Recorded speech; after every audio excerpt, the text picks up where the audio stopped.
Pasteur, séminariste et membre d'église qui assistait à la conférence en ligne de Nouveau Ciel, Nouvelle Terre, Shincheonji, Église de Jésus.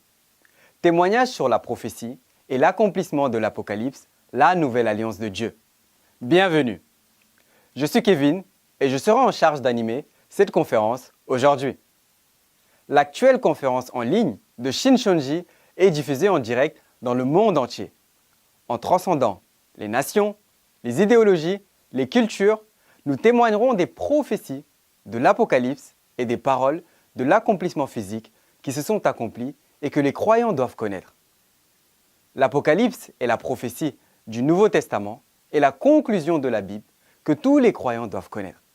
C'est pourquoi c'est une très bonne occasion pour ceux qui sont présents aujourd'hui de comprendre pleinement l'Apocalypse. Tout comme la lumière, la pluie et l'air qui donnent vie à toute la création, j'espère que la grâce et l'amour de Dieu seront avec vous aujourd'hui. Et nous allons commencer cette conférence. Premièrement, prions avec le même cœur. Merci Dieu, notre Père, de nous avoir permis d'organiser cette conférence en ligne de Nouveau Ciel, Nouvelle Terre, Shincheonji dans le monde entier aujourd'hui. Le témoignage de la prophétie et de l'accomplissement de l'Apocalypse, la nouvelle alliance de Dieu, et nous rendons grâce et gloire pour la grâce que vous nous faites d'être avec nous. Au cours de cette conférence, le pasteur promis de Shincheonji que Jésus du Nouveau Testament a envoyé pour les églises, comme prophétisé dans Apocalypse 22:16, le président et les 12 chefs de tribu qui ont appris du pasteur promis témoigneront de la parole, des prophéties et des réalités accomplies de tous les événements de l'Apocalypse. La dernière fois, nous avons appris la parole d'Apocalypse 1 par l'intermédiaire du pasteur promis. Et aujourd'hui, nous apprendrons les paroles d'Apocalypse 2 et 3 à travers le chef de tribu de Jean. Faites que ce soit une conférence qui ne glorifie que Dieu par le fait que Dieu soit avec nous. Et s'il vous plaît, soyez avec le chef de tribu de Jean qui est en charge de la parole afin que par la puissance du Saint-Esprit, les paroles du secret des royaumes des cieux dans Apocalypse 2 à 3 puissent être clairement témoignées. Et veuillez donner une grâce et un amour infini à tous les pasteurs, séminaristes et membres d'église qui sont venus assister afin qu'ils puissent bien comprendre vos précieuses paroles. Que ce soit un moment béni pour rendre gloire à Dieu, seul en étant rempli du Saint-Esprit et de la parole. Nous avons prié au nom de Jésus. Amen. Nous tenons à informer que la conférence en ligne d'aujourd'hui se déroule dans le strict respect des règles de prévention sanitaire et de distanciation sociale.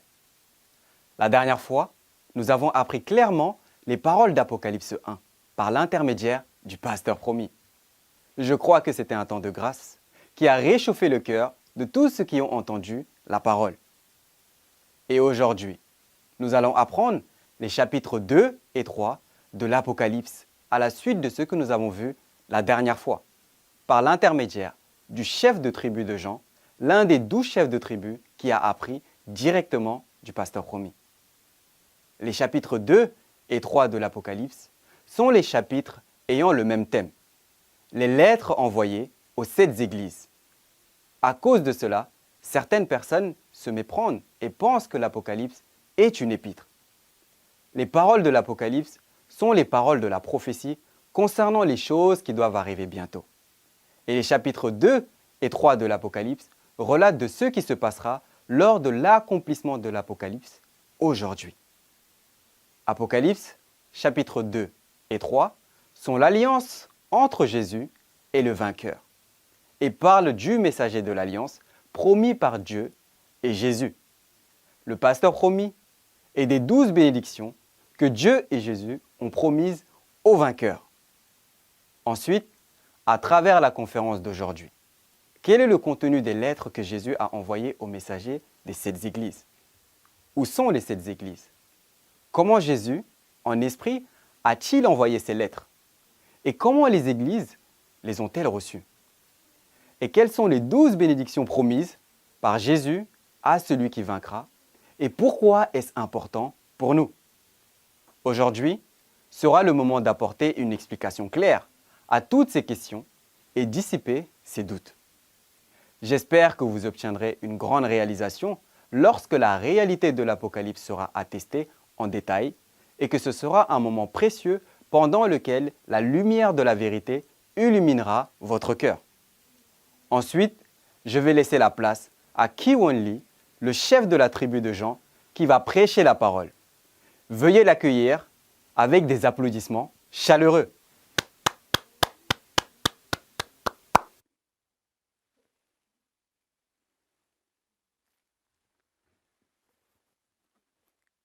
Bonjour, pasteurs, séminaristes et fidèles du monde entier qui pratiquent leur foi en plaçant leur espoir dans le royaume des cieux. Je suis ravi de vous rencontrer. Je voudrais vous remercier sincèrement d'être venu à la conférence sur l'Apocalypse de Shincheonji aujourd'hui. Bien que nos dénominations et nos doctrines soient différentes, nous sommes tous des croyants qui aiment Dieu et le royaume des cieux. Puisqu'il est dit que Dieu est la parole, je crois que nous rencontrerons Dieu et trouverons le chemin du royaume des cieux à travers la parole. Par conséquent, je voudrais que vous écoutiez attentivement les paroles de l'Apocalypse dont je témoignerai aujourd'hui et que vous suiviez le chemin de cette parole si elle est vraie.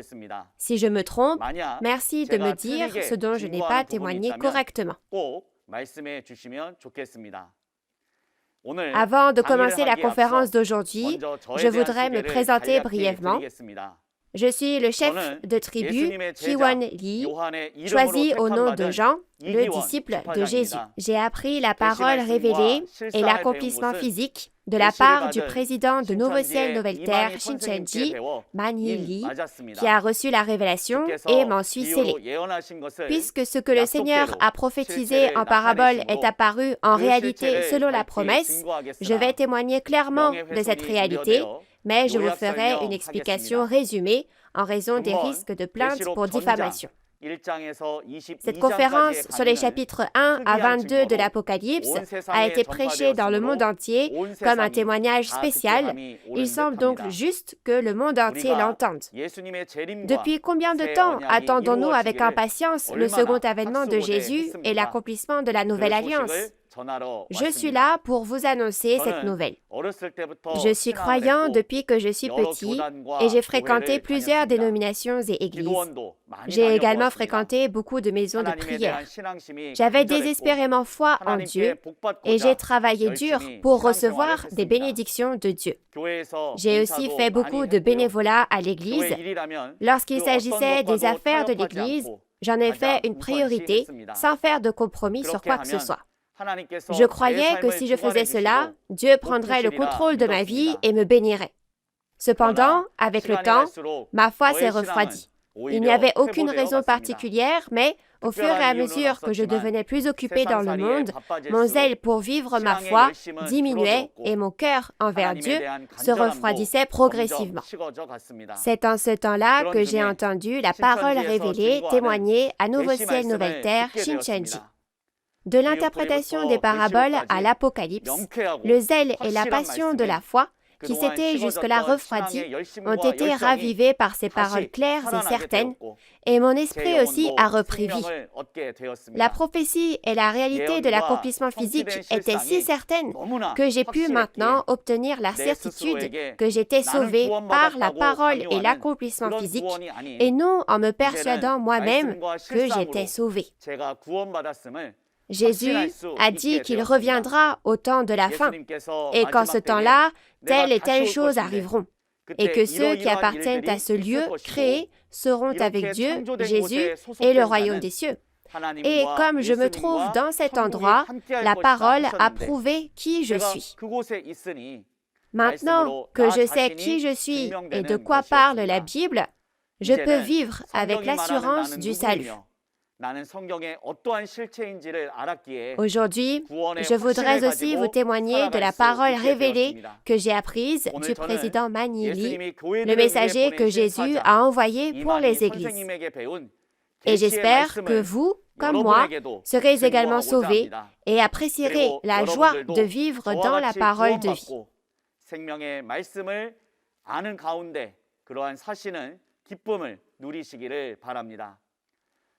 Même si vous et moi sommes maintenant des dénominations différentes, nous avons pratiqué notre vie de foi dans un même but, le royaume des cieux et la vie éternelle.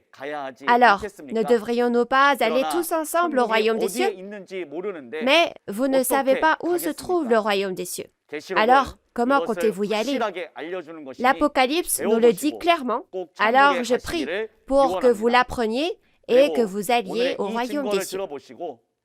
Et je vous serai reconnaissant d'écouter ce témoignage aujourd'hui. Et s'il y a quelque chose de faux que je dis ou si vous pensez que je me trompe, veuillez m'en parler au numéro ou à l'adresse email indiquée ci-dessous. Maintenant, laissez-moi vous parler du contenu des chapitres 2 et 3 de l'Apocalypse. Il semble que nous puissions y passer un peu plus d'une heure. Merci pour votre compréhension. Je vais maintenant utiliser le tableau à droite et témoigner de la parole. Le thème officiel de cette conférence en ligne de Nouveau Ciel, Nouvelle Terre, Shincheonji sur l'Apocalypse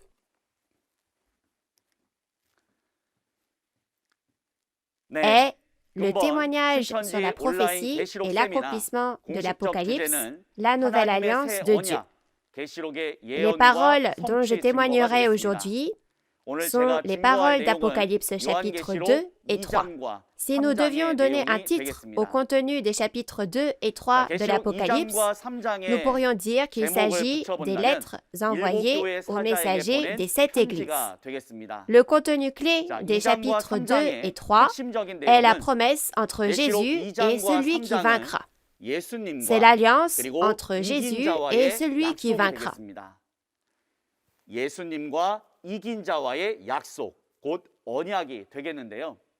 La raison pour laquelle je dis cela est que si vous regardez la référence principale, Jésus a promis de donner 12 bénédictions à celui qui vaincra. C'est ce que nous allons voir en détail aujourd'hui.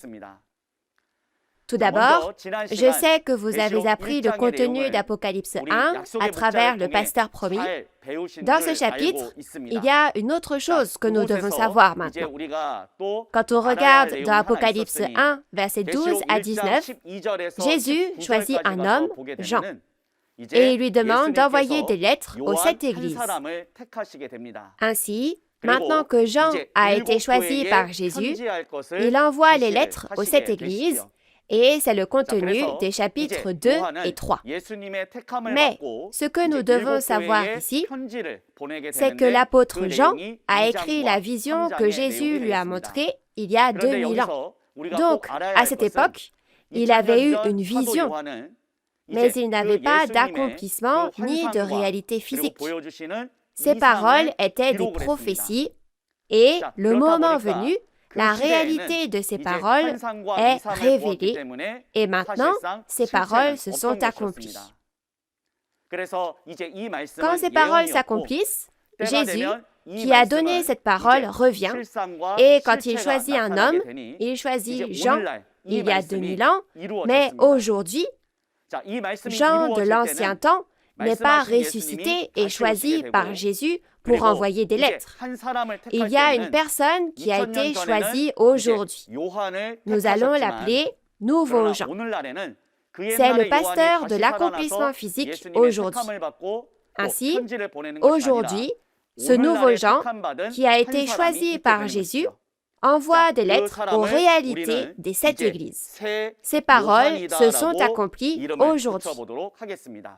Ainsi, à l'automne 1977, au pont Hyunri, à Cheongdo, dans la province nord de Gyeongsang, en Corée du Sud, ces paroles se sont accomplies.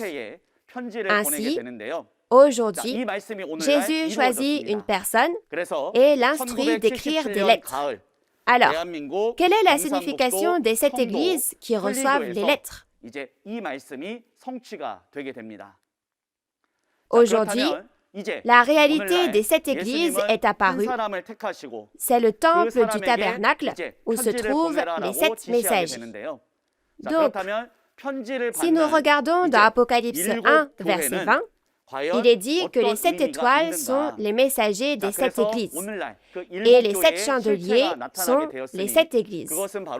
Les 7 chandeliers ici font référence aux 7 esprits dans Apocalypse 4, verset 5. Alors, ces 7 personnes, ce sont les messagers des 7 églises, et les messagers des 7 églises sont dans la même position que les 7 étoiles qui appartiennent à Dieu et ont été choisies par Jésus.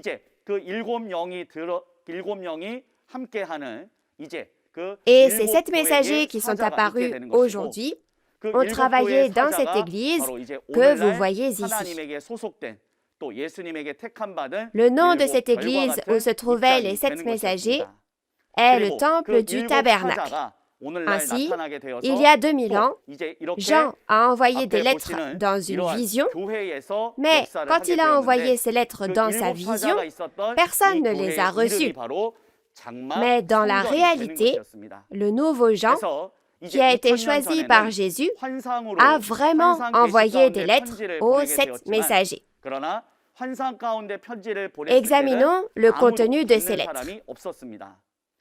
Les chapitres 2 et 3 de l'Apocalypse sont assez longs, donc je ne pense pas que nous aurons le temps de tout lire. Alors, nous allons lire le contenu d'Apocalypse 2, versets 1 à 7, de façon représentative, puis nous regarderons le contenu global. Nous allons lire ensemble Apocalypse 2, versets 1 à 7.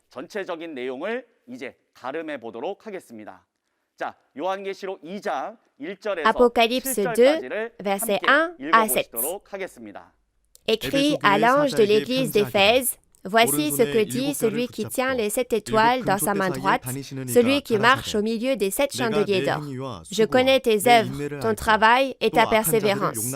Je sais que tu ne peux supporter les méchants, que tu as éprouvé ceux qui se disent apôtres et qui ne le sont pas, et que tu les as trouvés menteurs, que tu as de la persévérance, que tu as souffert à cause de mon nom, et que tu ne t'es point lassé.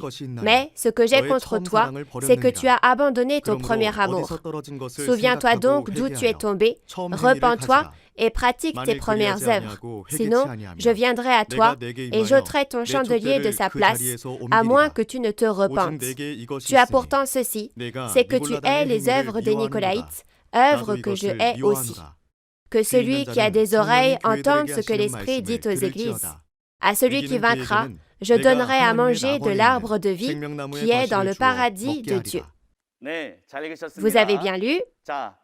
Si vous regardez bien le contenu d'Apocalypse 2, versets 1 à 7, d'abord, le destinataire de la lettre apparaît. L'émetteur qui a envoyé la lettre apparaît, puis le porte-parole qui a envoyé la lettre au nom de l'émetteur apparaît. Donc, premièrement, si vous regardez dans l'Apocalypse, il y a un total de 7 églises. Et chaque fois que l'on envoie une lettre à ces 7 églises, c'est écrit comme ceci. Premièrement, c'est écrit à l'ange de l'église d'Éphèse. Cela veut dire que le destinataire est l'ange, soit le messager de l'église d'Éphèse. Ensuite, on parle de celui qui envoie la lettre, celui qui tient les 7 étoiles dans sa main droite, celui qui marche au milieu des 7 chandeliers d'or. Il dit ici que c'est une lettre qui vient de cette personne. Cette personne, c'est Jésus. Si vous regardez dans Apocalypse 1, versets 12 à 18, il y a l'apparence de Jésus en corps spirituel, en Esprit Saint. Ainsi, dans Apocalypse chapitre 2 et 3, lorsqu'il envoie les lettres aux 7 églises, l'apparence de Jésus qui envoie les lettres est basée sur celle que l'on voit dans Apocalypse 1, versets 12 à 18. Et puisque c'est écrit « Voici ce que dit celui qui marche », cela signifie qu'il y a un porte-parole qui envoie les lettres de Jésus à sa place. Et le messager de l'église d'Éphèse est le récepteur. Et nous pouvons savoir que l'émetteur, celui qui envoie les lettres, est Jésus. Alors, par l'intermédiaire de son porte-parole, Jésus envoie donc une lettre à l'un des 7 messagers. Quand on regarde le contenu de la lettre, on peut savoir comment est-ce qu'ils étaient en train de vivre leur foi. Regardons maintenant la suite, au verset 4. Il dit, « Mais ce que j'ai contre toi, c'est que tu as abandonné ton premier amour. » Alors, ces 7 messagers, le premier amour de ces 7 personnes était Jésus. Mais ils ont fait quelque chose de mal. C'est pourquoi, au final, il les a réprimandés et leur a dit, « Tu as abandonné ton premier amour. » Donc, ils sont en train de faire quelque chose de grave. Si on regarde après, Jésus leur dit, « Souviens-toi donc d'où tu es tombé, repens-toi et pratique tes premières œuvres. Sinon, je viendrai à toi et j'ôterai ton chandelier de sa place. » Jésus leur dit de se repentir en leur disant qu'il leur enlèvera les 7 esprits et la mission qu'il leur avait confiée. Il dit ceci. Il continue donc de dire ces choses à chaque fois qu'il envoie une lettre à toutes les 7 églises. Repentez-vous, repentez-vous. Ainsi, on peut donc savoir qu'ils sont en train de faire quelque chose de mal. Alors, quand on regarde après, on voit quel genre de vie de foi ils menaient. Et il est dit qu'ils sont devenus un avec les Nicolaïtes. Ainsi, dans le tabernacle de Dieu, où se trouvent les 7 étoiles dans la main droite de Jésus, les 7 messagers choisis par Jésus, les pasteurs de Satan, appelés les Nicolaïtes, sont entrés dans le temple du tabernacle et, au final, ils sont devenus un avec eux. Par l'intermédiaire du porte-parole choisi par Jésus, des lettres ont été envoyées aux 7 messagers pour les informer de ce fait. Alors, Jésus dit ensuite que celui qui a des oreilles entende ce que l'Esprit dit aux églises. Alors, l'Esprit, soit l'Esprit Saint ici, c'est Jésus. Alors, ce que Jésus dit aux églises, aux 7 messagers, c'est « Écoutez, et à celui qui vaincra, je donnerai à manger de l'arbre de vie qui est dans le paradis de Dieu. » En disant cela, qu'est-il en train de faire? C'est exact. Il a fait une promesse. Ainsi, au tout début, j'ai dit que le contenu le plus important ici, dans les chapitres 2 et 3 de l'Apocalypse, est la promesse entre Jésus et celui qui vaincra. Chaque fois que Jésus envoie une lettre aux 7 églises, à la fin, il promet de donner quelque chose à celui qui vaincra. Cela signifie qu'il y a donc 12 choses qui sont promises. Alors, qui est ce vainqueur qui recevra ces 12 bénédictions de Jésus? C'est précisément le contenu clé que nous allons apprendre aujourd'hui. Alors ensuite, d'après ce que nous venons de voir, nous pouvons voir qu'il y a 3 entités apparaissant dans les lettres. En premier, les 7 messagers apparaissent, n'est-ce pas? Écrits aux messagers de telle et telle église. La réalité physique, ce sont les 7 messagers. Par conséquent, l'accomplissement physique de ces 7 messagers, ces 7 étoiles, ces 7 églises, est apparu aujourd'hui. Et ils sont apparus sous la forme des 7 personnes choisies par Jésus. Ils ont été choisis par Jésus et ont été éduqués par les esprits du ciel. Ils sont donc maintenant dans la position de pasteurs qui peuvent prêcher la parole sur cette terre. Mais maintenant, Jésus leur a dit que les Nicolaïtes, les pasteurs de Satan, étaient entrés là où ils sont. Et la réalité des Nicolaïtes aujourd'hui, c'est les pasteurs du centre d'éducation des intendants. Et maintenant, après avoir été nouvellement choisis par Jésus, il y a un porte-parole qui envoie les lettres de Jésus en son nom à ces 7 messagers. Et l'accomplissement physique de ce porte-parole est Nouveau Jean aujourd'hui. Donc nous l'avions déjà vu au début. Mais il y a 2000 ans, l'apôtre Jean a eu une vision montrée par Jésus. En conséquence, même s'il a envoyé des lettres aux 7 églises dans sa vision, personne n'a reçu de lettres, bien sûr. Mais maintenant, aujourd'hui, comme cette parole s'est accomplie et est apparue dans la réalité, Jésus fait en sorte que le nouveau Jean qui a été choisi aujourd'hui, ce nouveau Jean nouvellement choisi, envoie des lettres aux 7 messagers. Donc, souvenez-vous bien de ces choses. Donc, si vous regardez l'ordre d'apparition des personnages dans Apocalypse chapitre 1, 2 et 3, en premier, Jésus choisit les 7 messagers. Et il les éduque avec la parole et en fait des pasteurs. Et ainsi, la parole sortait de ce temple du tabernacle où il se trouvait. Dans l'ère des ténèbres spirituelles des 2000 dernières années, nous avons dit qu'ils étaient 7 chandeliers d'or. Ils ont donc fait le travail de la lampe. En conséquence, alors qu'ils prêchaient la parole de lumière comme une lampe, beaucoup de gens qui avaient soif de la parole de Dieu en ce temps de famine, des milliers de personnes ont afflué pour écouter. En conséquence, Satan a essayé de détruire l'endroit d'où sortait la parole de Dieu, le tabernacle de Dieu, à travers les pasteurs qu'il utilisait. Ainsi, les pasteurs que Satan a utilisés sont mentionnés dans les chapitres 2 et 3 de l'Apocalypse à travers divers personnages du Nouveau et de l'Ancien Testament utilisés en parabole. Ils s'appellent donc les Nicolaïtes, Balaam, Balak, et ils font référence aux pasteurs utilisés par Satan. Alors, ils sont entrés dans le tabernacle de Dieu pour le détruire, et malheureusement, les 7 messagers ne connaissaient pas leur identité, et ils sont devenus un avec eux. Ensuite, à travers ce nouveau Jean nouvellement choisi, Jésus a envoyé des lettres à ces 7 messagers, leur disant de ne jamais devenir un avec eux, car ils sont les pasteurs de Satan, et au contraire de se battre et de vaincre. Maintenant, si nous regardons le contenu des lettres, il y a 3 choses. Les choses que tu as vues, celles qui sont et celles qui doivent arriver après elles. Donc, les choses que tu as vues, c'est l'apparence de Jésus, les 7 étoiles et les 7 chandeliers d'or, et celles qui sont, c'est la tromperie de Satan. Celles qui doivent arriver après elles, c'est la chose la plus importante aujourd'hui. Si vous vainquez, vous recevrez les 12 bénédictions promises dans Apocalypse 2 et 3. C'est la chose la plus importante, n'est-ce pas?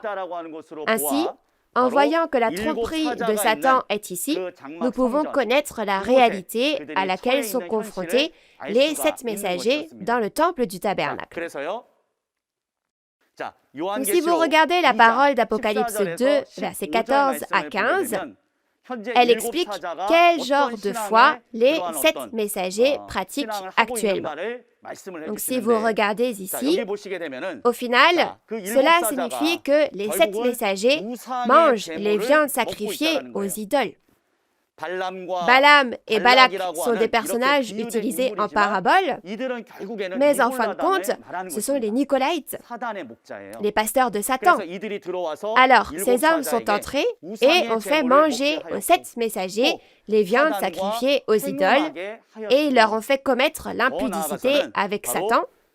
Et de plus, il y a certains d'entre vous qui observent les enseignements des Nicolaïtes maintenant. Donc, il leur envoie ainsi des lettres d'avertissement. Alors, à travers qui? C'est exact, Jésus leur a écrit par l'intermédiaire du nouveau Jean, nouvellement choisi, bien sûr. Mais malheureusement, les 7 messagers ne se sont pas repentis, ni ne se sont battus, et ils sont devenus un avec les Nicolaïtes. Par conséquent, les 7 messagers qui ont été choisis par Jésus sont maintenant devenus des soldats du diable. Alors, dans cette situation, il y avait une seule personne qui connaissait l'identité du pasteur du diable, et c'était le nouveau Jean qui a envoyé les lettres en tant que porte-parole de Jésus. À l'inverse des 7 messagers, le nouveau Jean n'a pas mangé les viandes sacrifiées aux idoles, et de plus, il n'est pas devenu un avec les pasteurs de Satan, mais les a combattus et vaincus. Alors, ce contenu, je reviendrai dessus tout à l'heure et je vous en reparlerai. Alors, le porte-parole, le nouveau Jean, finit par vaincre.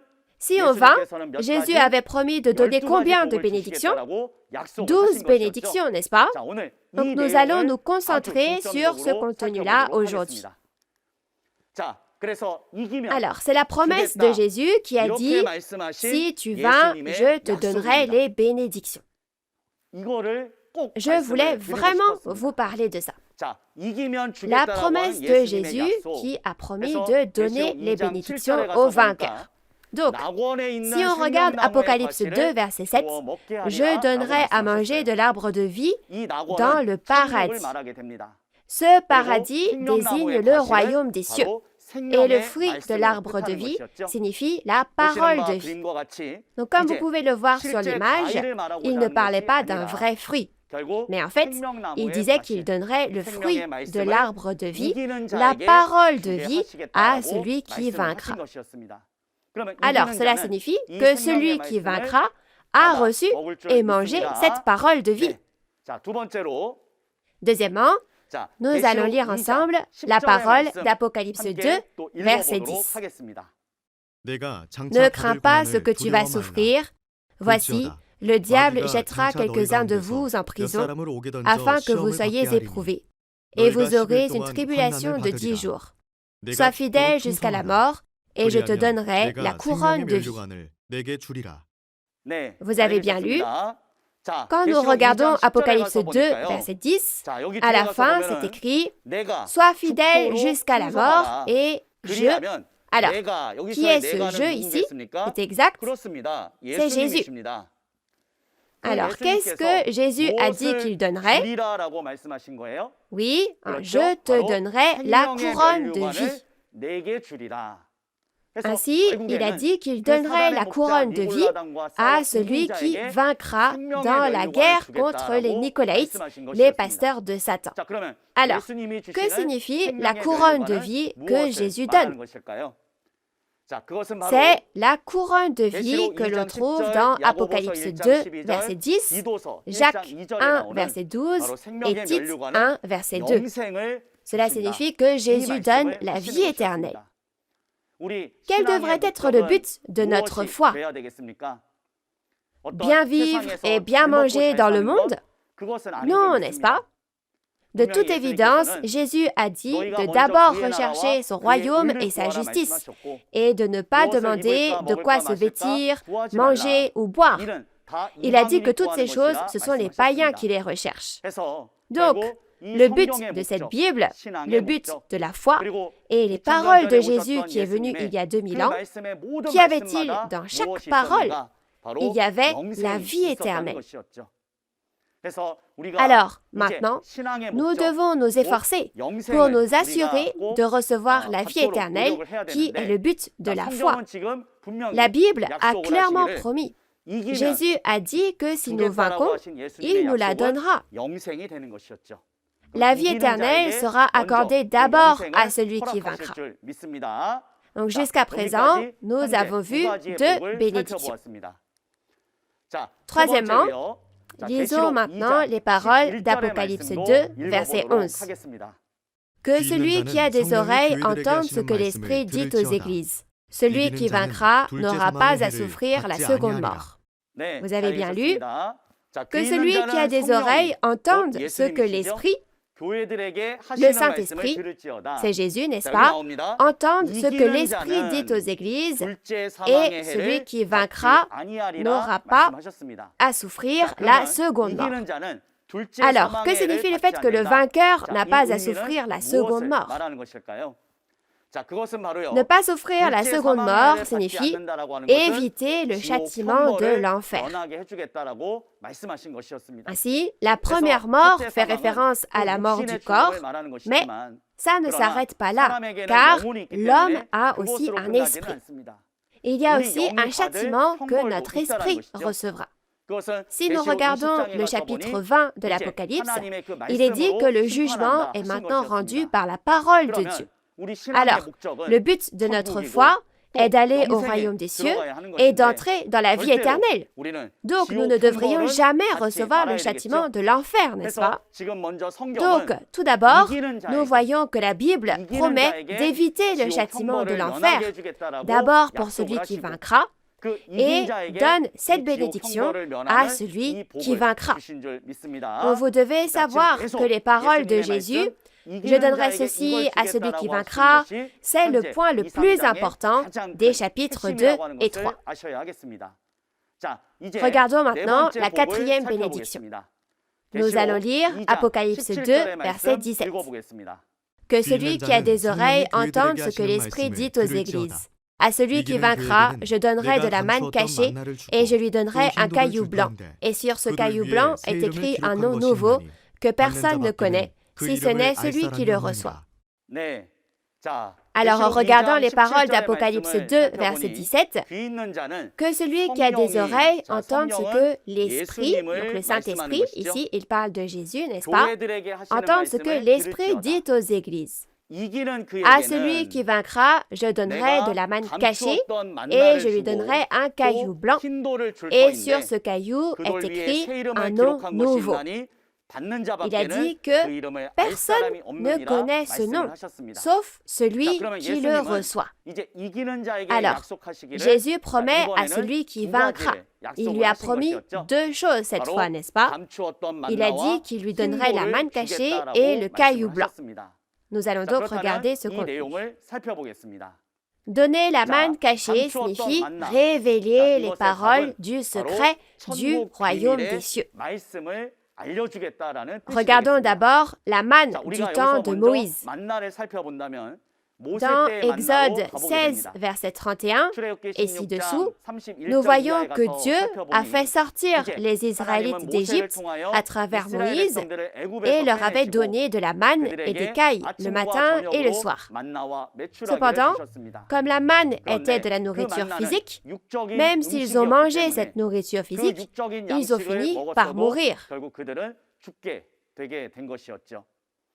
En se comparant à cette manne physique, Jésus a dit dans Jean 6, 48, et ci-dessous, « Je suis le pain vivant qui est descendu du ciel. » En d'autres termes, il s'est comparé à la manne au temps de Moïse. Ainsi, Jésus a dit que vous mourrez si vous mangez de la manne physique, peu importe la quantité de manne que Dieu a donnée du ciel au temps de Moïse dans les temps anciens. Mais maintenant, je suis le pain vivant descendu du ciel. Si vous mangez de ce pain, vous aurez la vie éternelle. Et il a dit que ce pain était sa chair pour donner la vie au monde, n'est-ce pas? Ça veut dire que Jésus leur a dit de boire ce sang et de manger sa chair. Au final, nous pouvons savoir que la manne signifie la parole. Cependant, dans la référence principale, on l'appelle la manne cachée. Que signifie-t-il que cette parole est cachée? Alors, maintenant, la Bible parle du royaume des cieux en parabole, et ces paroles sont cachées. En particulier, si vous regardez dans Apocalypse 5, Dieu a scellé les paroles concernant le royaume des cieux avec 7 sceaux. Et maintenant, le temps est venu et la parole est entièrement ouverte dans Apocalypse 10 et ces paroles sont révélées. Cette parole est révélée, quand on regarde dans Apocalypse 10, une personne, nouveau Jean, reçoit ce livre. Alors, au final, les paroles de la référence principale signifient que Jésus ouvrira pleinement la manne cachée, la parole secrète du royaume des cieux, et fait manger cette parole révélée à celui qui vaincra. Alors, ce qui nous surprend vraiment ici, c'est que jusqu'à aujourd'hui, personne ne connaissait le vrai sens de la parole de Dieu et de Jésus. Et aujourd'hui, si quelqu'un reçoit et mange la parole révélée selon ce que dit Jésus, cette personne maîtrise la parole de la Bible. Alors, il faut connaître la Bible et faire selon la volonté de la parole pour aller au royaume des cieux. Et si on ne fait pas selon la parole, on ne peut pas aller au royaume des cieux. Dans ce cas-là, si quelqu'un connaît le sens de ces paroles, alors nous devons trouver cette personne à tout prix. Je dois la trouver et je dois demander à cette personne de partager avec moi la parole révélée qu'il a reçue et mangée. En faisant ainsi, je pourrais enfin connaître le sens de cette parole et aller au royaume des cieux, n'est-ce pas? C'est pourquoi la parole de Jésus qui dit qu'il donnera la manne cachée à celui qui vaincra ne doit pas être prise à la légère. Qu'est-ce que Jésus promet encore de donner si on vainc? Il a dit qu'il donnerait le caillou blanc. Le caillou blanc. Alors, quelles sont les caractéristiques du caillou blanc? Le caillou est très dur. Quand vous heurtez quelque chose avec, ce n'est pas le caillou, mais c'est l'autre chose qui finit par se casser. Donc, si nous regardons cela spirituellement, nous pouvons dire que c'est le jugement.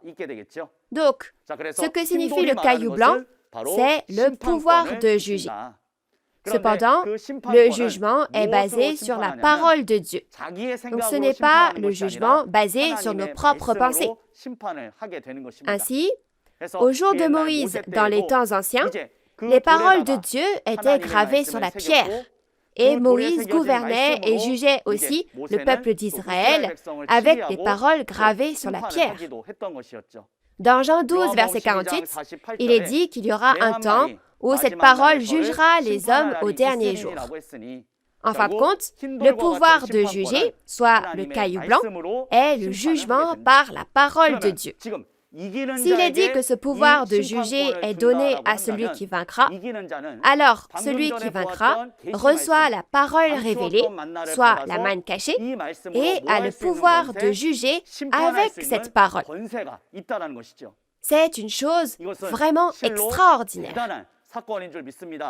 Donc, il faut connaître la personne qui a ce pouvoir de juger pour ne jamais être jugé par cette personne. Si vous ignorez la personne qui a le pouvoir de juger et essayez de la persécuter, ne serez-vous pas jugé par la personne qui a le pouvoir de juger? C'est pourquoi Jésus a dit dans Matthieu 21, 42 à 44 qu'il est une pierre et que quiconque tombera dessus sera brisé et écrasé. Ensuite, nous devons vraiment trouver le vainqueur qui a reçu la parole révélée aujourd'hui et qui a le pouvoir de juger. Ainsi, j'espère que nous ne serons jamais jugés. Donc, nous devons savoir combien cette personne, le vainqueur ayant le pouvoir de juger, est important. Nous allons regarder les promesses de Jésus données à celui qui vaincra à nouveau maintenant à travers Apocalypse 2, 26 à 28. Nous allons lire « À celui qui vaincra et qui gardera jusqu'à la fin mes œuvres, je donnerai autorité sur les nations. Il les pètera avec une verge de fer, comme on brise les vases d'argile, ainsi que moi-même j'en ai reçu le pouvoir de mon Père, et je lui donnerai l'étoile du matin. » Vous avez bien lu? Alors il y a aussi un point très important ici. On parle à nouveau de celui qui vaincra, n'est-ce pas? À la fin de chaque église apparaît toujours celui qui vaincra.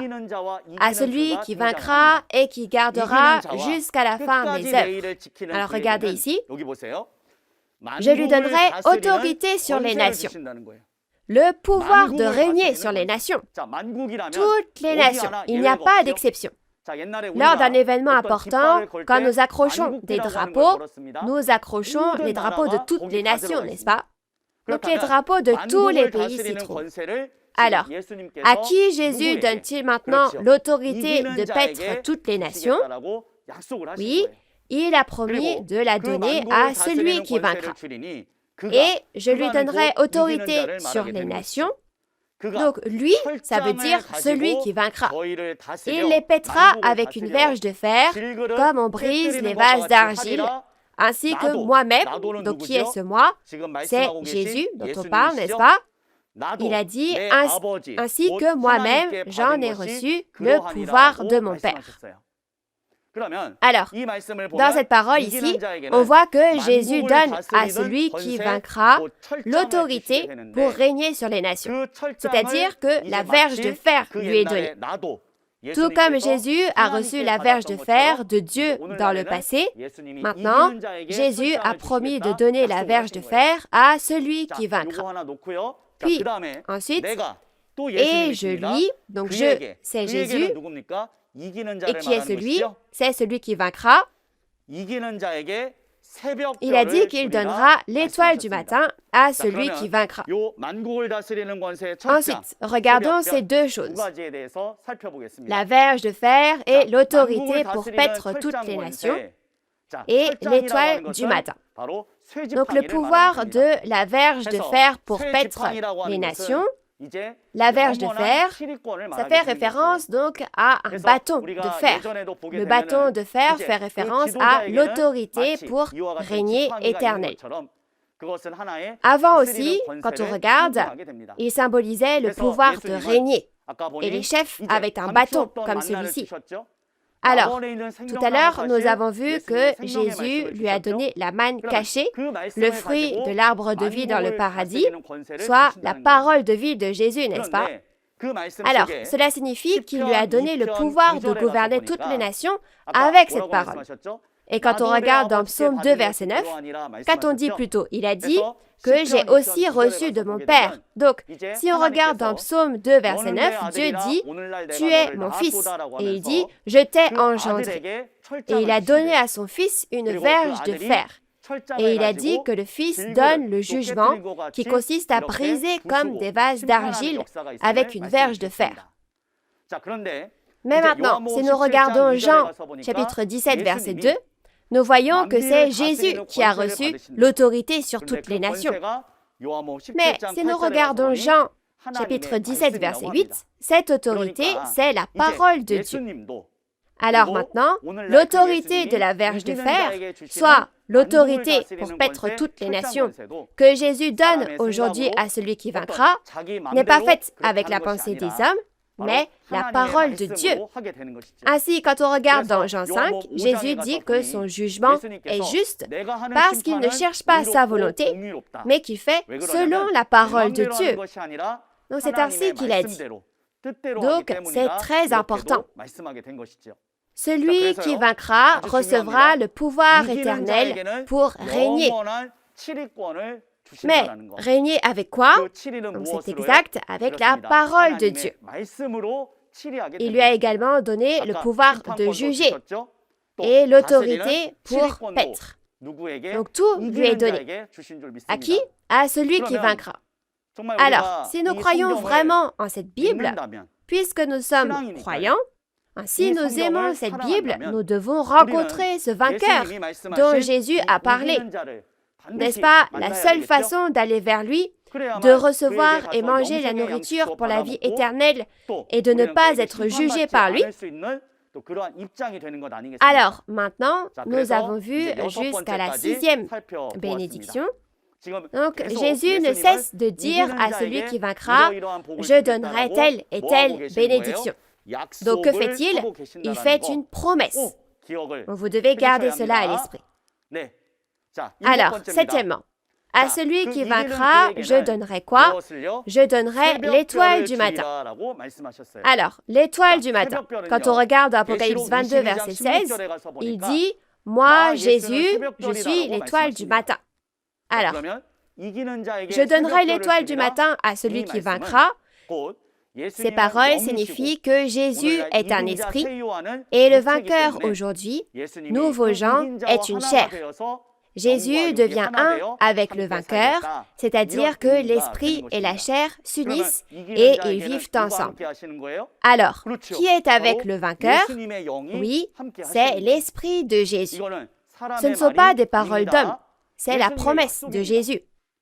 Ainsi, celui qui vaincra sera avec Jésus de cette manière. Maintenant, si on regarde dans Apocalypse chapitre 3, nous allons voir aussi les bénédictions que Jésus a promises. Nous allons lire Apocalypse 3, verset 5.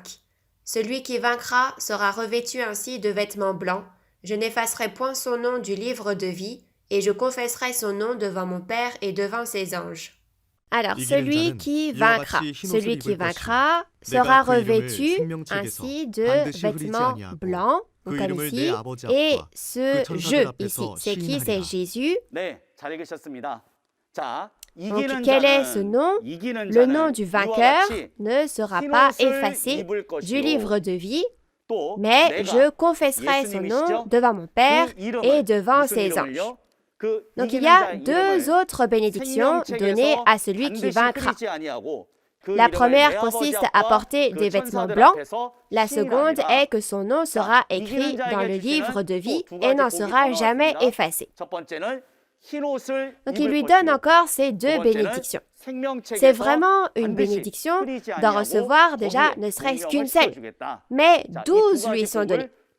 Regardons les vêtements blancs.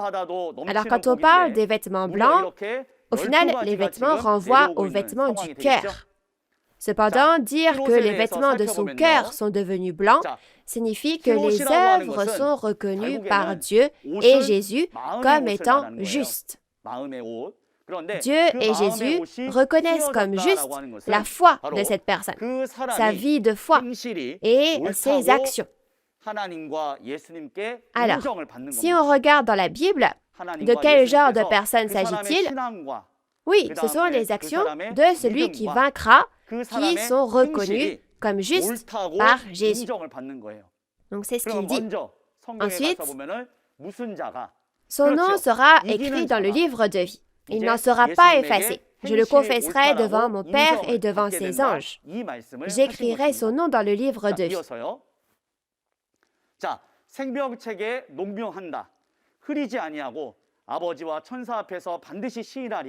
Alors, vous avez beaucoup entendu parler du livre de vie, n'est-ce pas? Que signifie le livre de vie? Il s'agit du registre de la famille du royaume des cieux. Le livre de vie est le livre dans lequel sont inscrits les noms des personnes qui ont la vie. L'inverse serait le livre de mort, n'est-ce pas? Lorsque nous regardons dans les films, vous avez déjà entendu parler de la liste des morts. Il est écrit dessus, vous savez, le nom des personnes qui doivent mourir. Mais à l'inverse, dans le livre de vie, ce sont les personnes qui ont la vie en Dieu. Mais où est le livre de vie? Il est dans la parole de Dieu, dans Jean 1, verset 4. Ensuite, ceux qui ont pleinement la parole de Dieu, ceux qui vivent selon la parole, et de plus, ceux qui gardent la nouvelle alliance à garder aujourd'hui, ces gens ont leur nom écrit dans la parole de Dieu, dans le livre de vie. C'est pourquoi, à quel point le livre de vie est important. Il apparaît 6 fois dans l'Apocalypse. Apocalypse 3, verset 5, Apocalypse 13, verset 8, Apocalypse 17, verset 8, Apocalypse 20, verset 12, Apocalypse 20, verset 15, Apocalypse 21, verset 27. Alors, chers pasteurs qui écoutez cette parole, chers séminaristes et chers fidèles, nous devons être inscrits dans ce livre de vie, n'est-ce pas? Mais si on ne sait pas ce qu'est le livre de vie, notre nom y sera-t-il écrit? Ne sera-t-il pas écrit? L'important, c'est à qui ce livre de vie est-il donné? Il est donné à celui qui vaincra. Et il sera le premier à être inscrit dans ce livre de vie. On verra plus tard la 12e bénédiction, mais ce qui est écrit, c'est que celui qui vaincra s'assiera désormais sur le trône de Dieu et de Jésus. Donc, si nous regardons dans Apocalypse 20, versets 12 et 15, nous voyons que Dieu a maintenant le livre de vie. Mais si Dieu veut partager le trône avec celui qui vaincra, qui a le livre de vie alors? C'est exact. Celui qui vaincra a le registre de la famille du royaume des cieux, qui est la vie elle-même. Donc, maintenant que celui qui vaincra devient le premier à être écrit dans le livre de vie, il faut trouver celui qui vaincra et le rencontrer afin de savoir comment faire pour que mon nom soit inscrit dans le livre de vie. C'est pourquoi Jésus continue de dire dans Apocalypse 2 et 3 qu'il faut rencontrer le vainqueur par tous les moyens. Jésus insiste constamment sur le fait que, puisqu'il a donné les 12 bénédictions aux vainqueurs, vous ne pouvez aller au royaume des cieux et y manger la nourriture de vie éternelle que si vous rencontrez cette personne. Et c'est ce que je veux dire à tous ceux qui écoutent la conférence aujourd'hui. Alors, qui est le vainqueur dont parle la Bible? Nous devons le rencontrer. Donc, je vais revenir dessus et expliquer à nouveau. Maintenant, Apocalypse 3, verset 12 va être un verset très important. Dans Apocalypse 2 et 3, nous allons lire ensemble. Celui qui vaincra, je ferai de lui une colonne dans le temple de mon Dieu, et il n'en sortira plus. J'écrirai sur lui le nom de mon Dieu et le nom de la ville de mon Dieu, de la nouvelle Jérusalem qui descend du ciel d'auprès de mon Dieu, et mon nom nouveau. Vous avez bien lu. Dans Apocalypse 3, verset 12, il y a deux bénédictions. Nous allons les regarder ensemble. Celui qui vaincra deviendra une colonne dans le temple de mon Dieu. Je pense que vous savez ce que cela signifie sans même que j'aie à vous l'expliquer. Lorsqu'on parle d'une personne sur qui on peut s'appuyer, on dit que cette personne, c'est le pilier de notre famille, n'est-ce pas? Mais Jésus a dit que celui qui vaincra devient la colonne, c'est-à-dire le pilier, pour construire le temple de Dieu. La colonne joue un rôle très important. C'est fini quand la colonne tombe. Et il fera de lui une colonne dans le temple de Dieu, et celui qui vaincra n'en sortira plus. Donc en regardant les 6000 ans d'histoire de la Bible, dans l'histoire de la guerre spirituelle entre Dieu et Satan, beaucoup de gens ont rompu l'alliance avec Dieu et trahi. Mais, au temps de la fin, celui qui vaincra ne sortira pas, c'est-à-dire ne partira jamais. C'est pour ça que j'insiste encore, vaincre ne signifie pas combattre et vaincre n'importe qui. Il faut à tout prix combattre et vaincre ceux appartenant à Satan, écrits dans la Bible.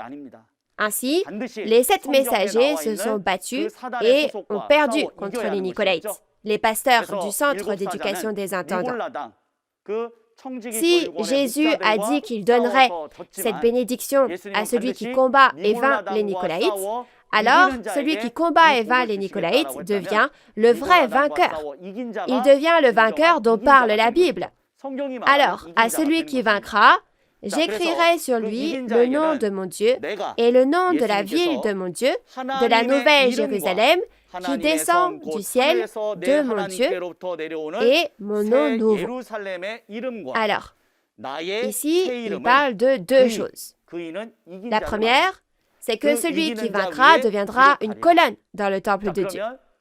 Et deuxièmement, à celui qui vaincra, donc j'écrirai sur lui le nom de mon Dieu et le nom de la ville de mon Dieu, de la nouvelle Jérusalem qui descend du ciel, c'est-à-dire de Dieu. Donc qu'est-ce que c'est? C'est le royaume des cieux. C'est pourquoi il a dit que le royaume des cieux est avec celui qui vaincra. Et j'écrirai le nouveau nom de Jésus sur celui qui vaincra. Ce qui signifie d'abord qu'il en fera un pilier du temple de Dieu. Il jouera donc un rôle très important pour construire le royaume de Dieu sur terre.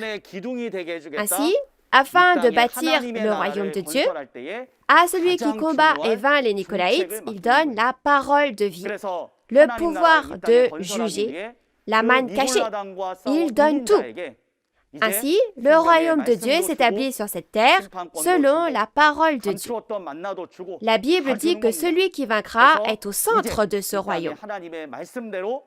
Vous comprenez? Ensuite, j'écrirai le nom de Dieu, de la ville sainte, la nouvelle Jérusalem et le nouveau nom de Jésus sur celui qui vaincra. C'est comme ça. Jésus, la ville sainte, nouvelle Jérusalem, le royaume des cieux viennent à qui? Oui, à celui qui vaincra. Donc, au final, il vaincra. Ils seront donc avec le vainqueur. Alors, Dieu, Jésus, le royaume des cieux. Mais nous n'arrêtons pas de dire que nous allons au paradis. Nous allons au royaume des cieux. Je ne sais pas où est le royaume des cieux. Ils ne sont pas visibles, n'est-ce pas? Mais on dit très souvent qu'on veut aller au royaume des cieux. Mais on ne sait même pas où se trouve le royaume des cieux. Comment va-t-on y aller alors? Cependant, il y a une méthode pour y aller. Quand le royaume des cieux descend sur cette terre, vous pouvez aller dans ce royaume des cieux. Ainsi, il y a 2000 ans, Jésus a dit dans Matthieu 4, verset 17, « Repentez-vous, le royaume des cieux est proche. » Jésus l'a dit, mais beaucoup de gens ne sont pas venus à Jésus. Jésus était le royaume des cieux, avec lequel Dieu était. Alors il a dit, « Je suis le chemin, la vérité et la vie. Personne ne vient au Père que par moi. » Il a également dit qu'il y avait Dieu en lui, mais les gens l'ont persécuté et l'ont même tué. Il y a 2000 ans, aller à Jésus, c'était aller au royaume des cieux. Aujourd'hui, comme il a dit que Dieu, Jésus et le royaume des cieux sont avec lui, avec celui qui vaincra, donc, en conclusion, aller à celui qui vaincra revient à aller à Dieu, à Jésus et au royaume des cieux. Alors j'espère que nous réaliserons cette logique spirituelle selon laquelle aller vers celui qui vaincra, c'est aller à Dieu, aller à Jésus et aller au royaume des cieux. J'espère vraiment que nous ne jugerons jamais avec autre chose que la parole. La parole est le chemin. C'est dans Jean chapitre 1, verset 1. Puis, en utilisant cette parole comme chemin, Jésus a promis de donner telle et telle chose à celui qui vaincra. Dieu, Jésus et le royaume des cieux seront avec lui. Alors aujourd'hui, si Dieu, Jésus et le royaume des cieux sont avec celui qui combat et vainc les Nicolaïtes, nous devons trouver celui qui vaincra, et je souhaite que vous connaissiez la logique selon laquelle nous devons rencontrer celui qui vaincra pour aller au royaume des cieux. Alors, c'est la dernière, nous allons lire Apocalypse 3, verset 21. « Celui qui vaincra, je le ferai asseoir avec moi sur mon trône, comme moi j'ai vaincu et me suis assis avec mon Père sur son trône. » Vous avez bien lu. On parle toujours de celui qui vaincra. On continue d'en parler. Et avec qui se bat-il? Donc c'est le vainqueur. Oui, donc à celui qui combat et vaincra les Nicolaïtes, je le ferai asseoir avec moi sur mon trône. Et ce je, donc Jésus, a vaincu à 2 reprises, n'est-ce pas? Au premier avènement, c'était dans Jean 16, 33, n'est-ce pas? Je vais vaincre et m'asseoir avec Dieu le Père sur son trône. Alors, celui qui vaincra s'assiera sur le trône de Jésus, tout comme Jésus était assis sur le trône de Dieu. Alors, qu'est-ce qu'un trône? En un mot, c'est comme une chaise. Alors, au final, s'asseoir ensemble sur le trône signifie que Jésus sera avec le vainqueur, tout comme lui-même était avec Dieu. Et tout comme Dieu était avec Jésus, ce même Jésus aujourd'hui a donné ses paroles au vainqueur en le prenant comme son trône et ils travaillent ensemble. Alors, si nous regardons à nouveau toutes ces choses maintenant, au final, celui qui vaincra s'assiera sur le trône de Jésus. Cela signifie que Jésus et le vainqueur travaillent ensemble en ne faisant qu'un. Maintenant, nous avons vu les 12 bénédictions données à celui qui vaincra. Maintenant que nous les avons vues, arrivons-nous à imaginer qui nous devrions rencontrer? J'espère que vous y pensez. Ce ne sont pas des paroles d'hommes, ce sont les paroles de Jésus. C'est pourquoi il a dit qu'il donnerait 12 bénédictions à celui qui vaincra. C'est une promesse conditionnelle de donner des bénédictions si l'on vainc. Alors, si on ne vainc pas, on ne les reçoit pas. N'est-ce pas? Alors, il a dit aux 7 messagers, « Je vous donnerai les bénédictions si vous vainquez. » Mais, en fin de compte, ils n'ont pas combattu les Nicolaïtes et ils sont devenus un avec eux. Alors, maintenant, qui est le vainqueur? Cela n'apparaît pas dans Apocalypse 2 et 3. Il n'apparaît pas. Où faut-il aller? Il faut aller dans Apocalypse chapitre 12. Nous allons lire Apocalypse chapitre 12, verset 11. Ils l'ont vaincu à cause du sang de l'agneau et à cause de la parole de leur témoignage, et ils n'ont pas aimé leur vie jusqu'à craindre la mort. Oui, donc quand on regarde ici, il dit que les frères l'ont vaincu à cause du sang de l'agneau et à cause de la parole de leur témoignage. Alors, qu'ont-ils vaincu? Maintenant, le vainqueur est là. Ainsi, dans Apocalypse chapitre 12, la personne qui était censée être victorieuse dans les chapitres 2 et 3 apparaît maintenant comme le vainqueur donc dans le chapitre 12. Alors, ce vainqueur ne se bat pas contre n'importe qui. Ce n'est pas parce que vous combattez quelqu'un dans la rue et vainquez que vous êtes un vainqueur. Vous devez devenir celui qui vainc les Nicolaïtes dans Apocalypse chapitre 2 et 3. Alors maintenant, quand nous regardons dans Apocalypse chapitre 12, un dragon rouge apparaît. Il y a une bête avec 7 têtes et 10 cornes. Comme vous l'apprendrez dans Apocalypse chapitre 12, en bref, ce sont les Nicolaïtes. Donc, il y a un enfant qui a combattu et vaincu les Nicolaïtes. Et si vous regardez dans Apocalypse 12, verset 5, et que vous voyez cet enfant, il est dit que c'est un homme qui combattra et vaincra le dragon et gouvernera les nations avec une verge de fer.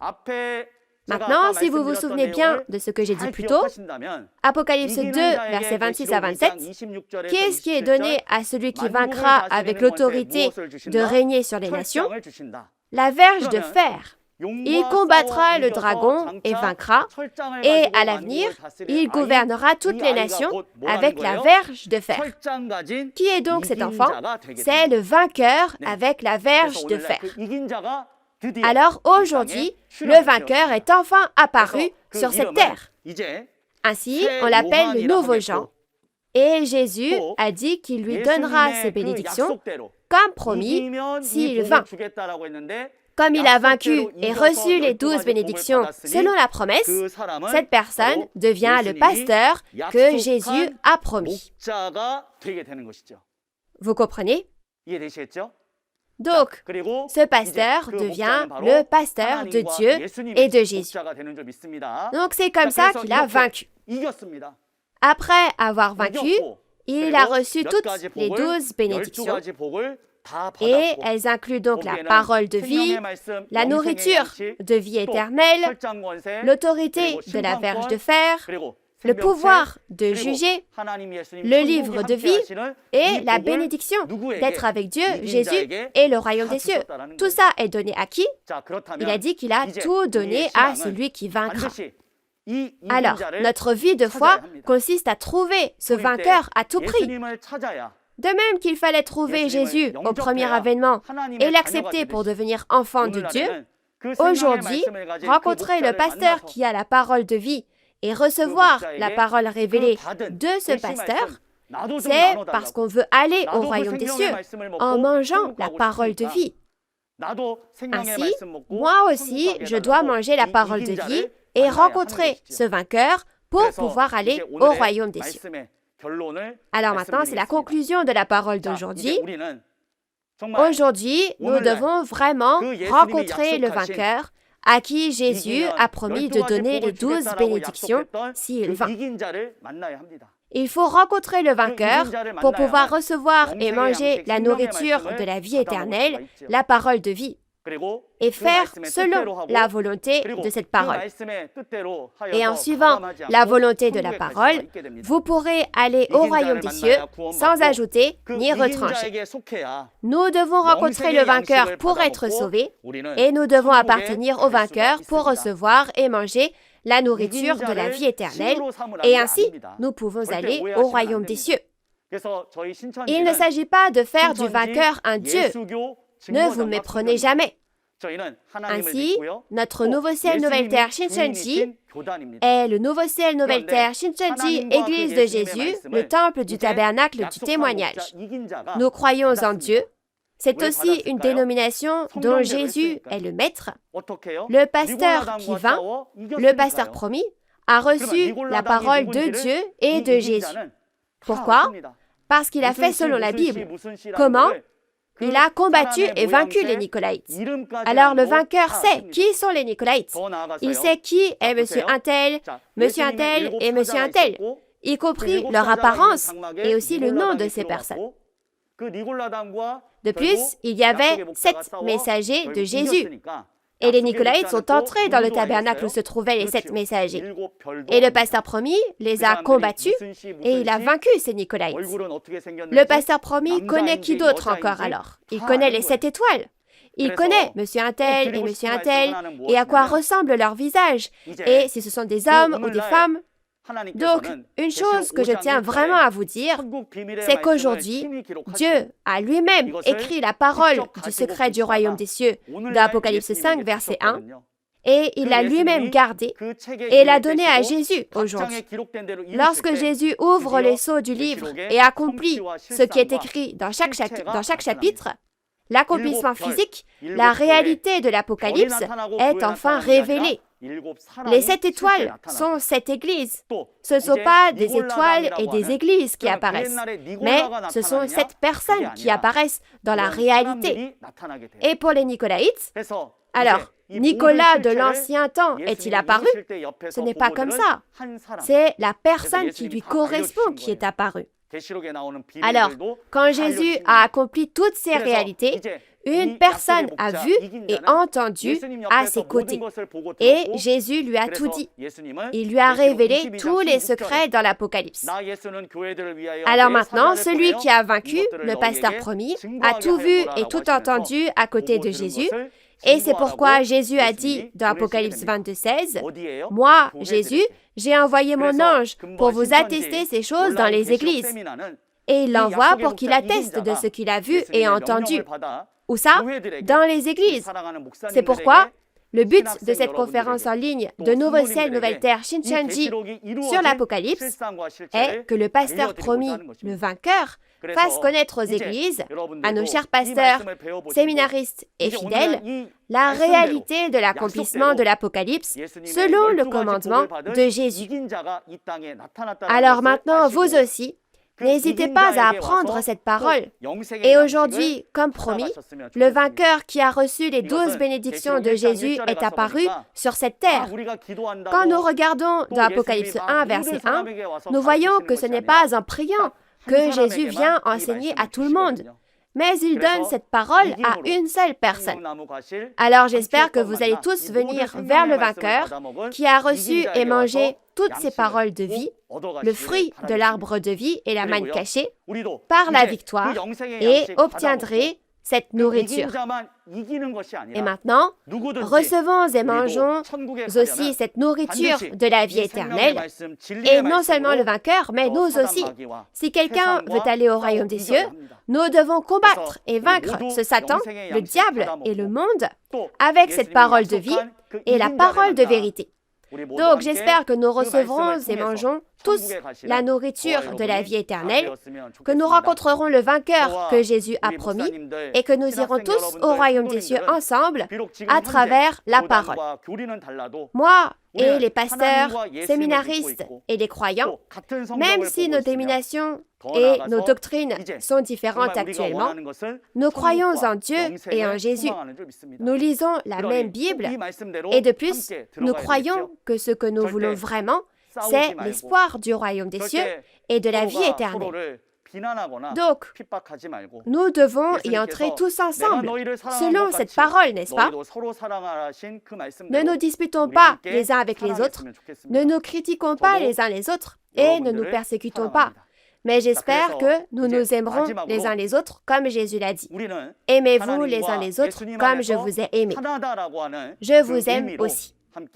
Enfin, j'aimerais que nous crions tous ensemble, nous sommes un, afin de montrer que nous sommes un en Dieu et en Jésus.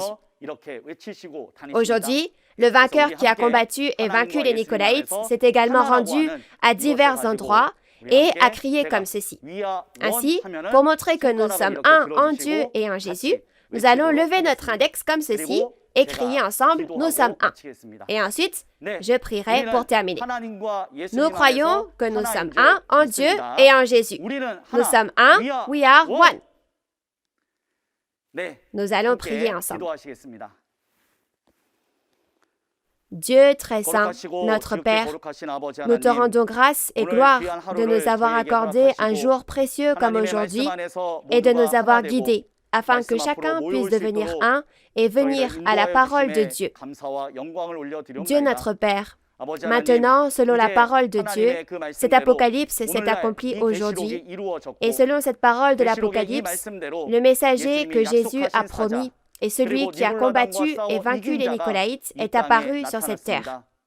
Ainsi, Dieu notre Père, Jésus a donné 12 bénédictions au vainqueur et lui a accordé la parole de vie, la nourriture de la vie éternelle, le royaume des cieux et le pouvoir de juger.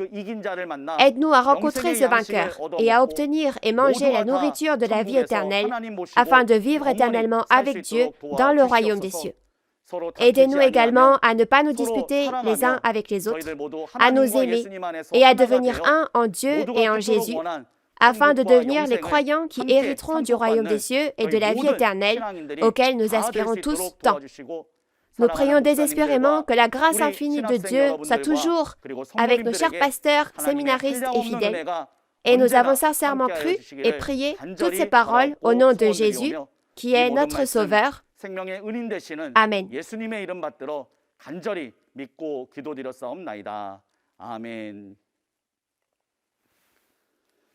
Merci d'avoir été avec nous. Merci.